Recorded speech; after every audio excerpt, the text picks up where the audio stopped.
Welcome to the Talkin VAWLS Network. My name is Boogie Bentley. It's time to have the conversation. It's kind of been happening the last couple of weeks anyway. Let's talk about the Nico narrative. Is it finally time to pull the trigger and let the young gun go out and play football? And look, this is not a call to action. This is not me saying that Joe Milton deserves to be benched. This is not me saying that Joe Milton cost us the football game yesterday against Missouri. I don't believe that. I told you guys going into the season, Joe Milton has been inconsistent, and I'm going to judge Joe Milton on a week-by-week basis, and at no point during this season do I feel like Joe deserves to be benched. But is it time? Is it time to roll Nico out there? I know there's a lot of arguments. There's a lot of arguments of why you would not do that coming up. You got Georgia. Boogie, you going to roll him out for his first start against the Georgia Bulldogs in Neyland Stadium? Yes, I am, because this football team, right now you're looking at best case scenario, 9-3. Worst case scenario, you lay an egg, you go lose to Georgia, and then you slip up, you don't get ready, you don't prepare, and you lose to Vanderbilt. Worst case scenario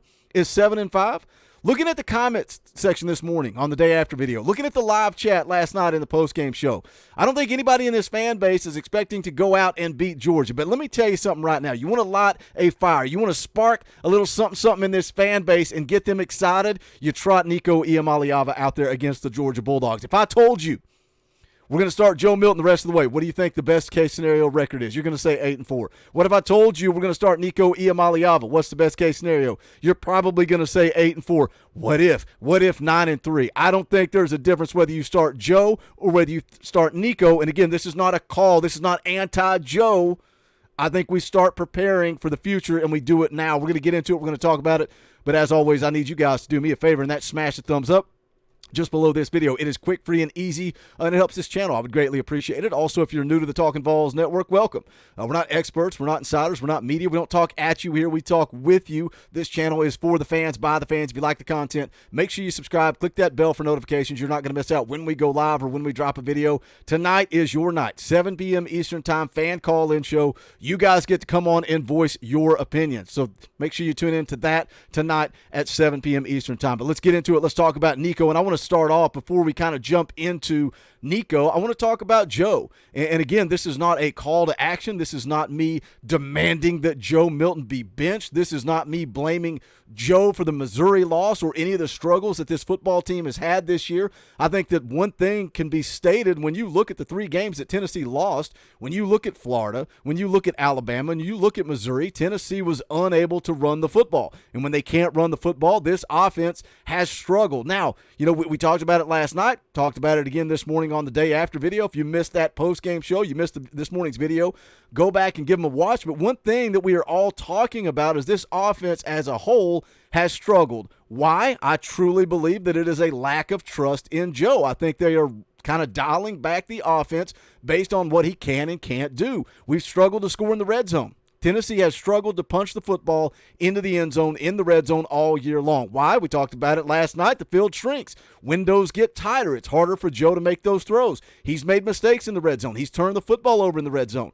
So I think that Joey Halzle, Josh Heupel, they limit this offense because they don't have that confidence. But when you look at his numbers, you know, and I talked about it all week leading up to this game, something clicked at halftime of the Texas A&M for Joe Milton, and you kind of saw him start to play his best football. Against Alabama, threw for almost 300 yards. You can look at his QBR and watch it slowly start to go up, starting with that Texas A&M game. It dipped all the way down to 44 against South Carolina, and some people felt that was his best game. His QBR certainly doesn't indicate that. He turned the football over twice. That was a problem, but you saw him start to play better football after halftime of the Texas A&M game.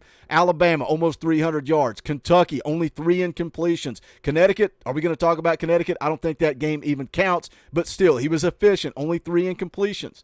And I'm not blaming Joe Milton for the Missouri loss. This is simply about the future. Look, how many times throughout this season have we talked about we need to get Nico some valuable in-game reps, and you missed those opportunities against UTSA. You missed those opportunities against Austin Peay. We finally got to saw a little glimpse of that against Connecticut, and guess what? Nico looked good, and you can go look at his scouting report. I'm not going to read the whole thing, but we've talked about it before.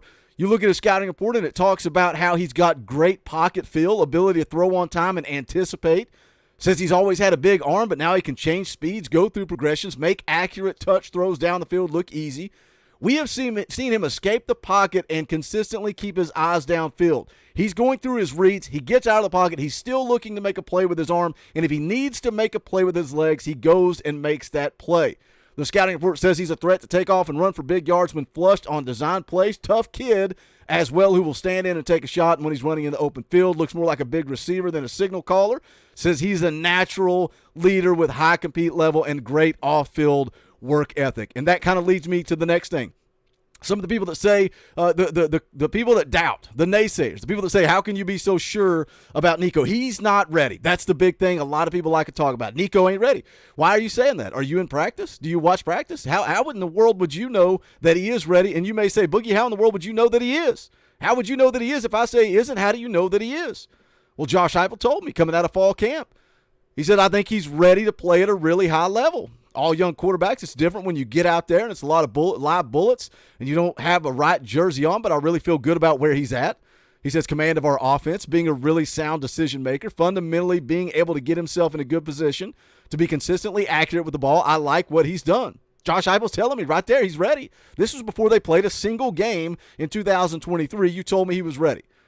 Goes on to say, as a young man coming into our program, understanding the standards that we have here, but the demands of playing quarterback at this level, being able to start to grasp and understand what's going on from up-front protections, defensive structure, being able to see and recognize, anticipate, and see post-snap rotations from the back end.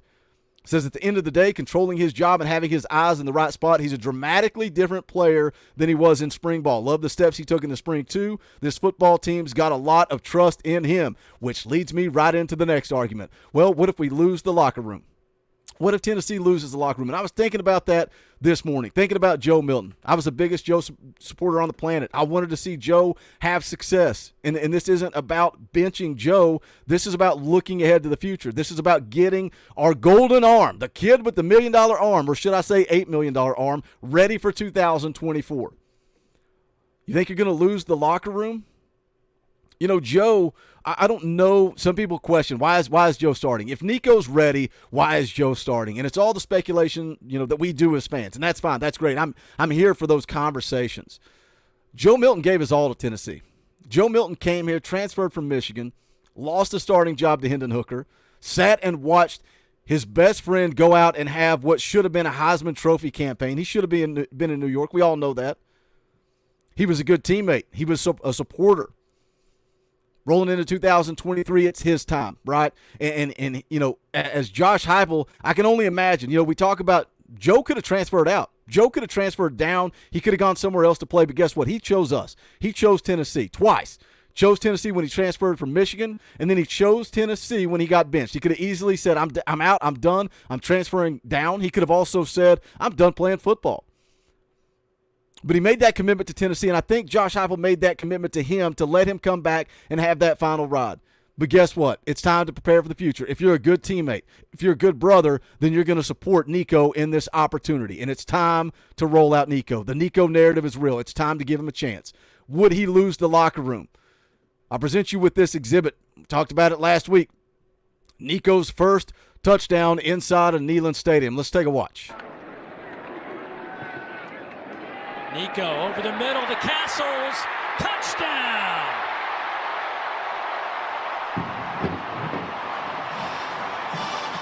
The first passing touchdown for Nico Iamaleava in a Tennessee uniform.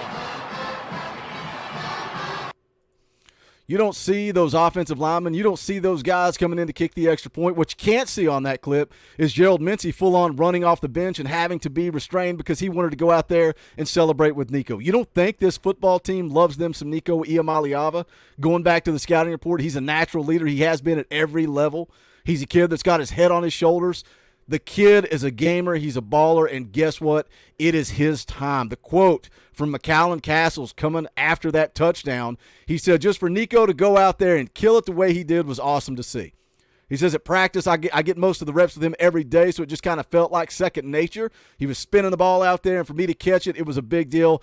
I kept the gloves. I had him sign them today So those will probably be hanging up in my house after his career here. That is pretty cool. I think McCallum Castles has some confidence in the 5-star quarterback Nico Iamaleava. So again, in summary, this is not a call to action for Joe Milton to get benched. This is a time to prepare for the future. What's the difference between 8 and 4? Are you going to go beat Georgia? Do you have the confidence that Joe Milton's going to go beat Georgia next Saturday? Do you feel that? Because I don't think it matters if you trot Joe out there or Nico out there. I think you're splitting these last 2 games. You're going to lose to Georgia. You're going to beat Vanderbilt, and then you're going to have an entire month to prep for that bowl game. And what difference does it make? What difference does it make? The New Year's Six Bowl is off the table. A trip to Atlanta is off the table. It's time to get ready for 2024. And these last couple of games, you let Nico go through 2 weeks of practice for these last 2 regular season games, and he gets to run with the ones. And then you roll into bowl preparation. You let him see what that looks like. This would be his second time going through bowl preparation because he was an early enrollee. You guys know the deal. I've supported Joe as much as anybody. This isn't about Joe. This isn't even really about Nico. This is about the future of Tennessee football moving into 2024. But I want to hear what you guys think. Jump into the comment section and let me know. And as always, make sure you guys smash that thumbs up on the way out the door. It does help this channel. I would appreciate it. Go check out the merchandise. You can go to bonfire.com/store/Talkin VAWLS. Also, a shout out to all the members of the channel. You guys are what pay the bills around here. If you don't have a Power T beside your name, you can fix that. Hit the join button down below for $1. All we're asking is $1. You get custom Talkin VAWLS emojis, access to the fan call-in shows. I try to highlight your comments on the post-game shows. More importantly, you are supporting what we are trying to build, fan-funded, right here on the Talkin VAWLS Network. We could not do it without you. But that is going to wrap it up for this one. Don't forget to join us tonight, 7 p.m. Eastern Time for Talkin VAWLS Live. It's the fan call-in show. It's your opportunity to come on and talk about it. But that's going to do it for this one. This is the Talkin VAWLS Network. My name is Boogie Bentley. Go Big Orange.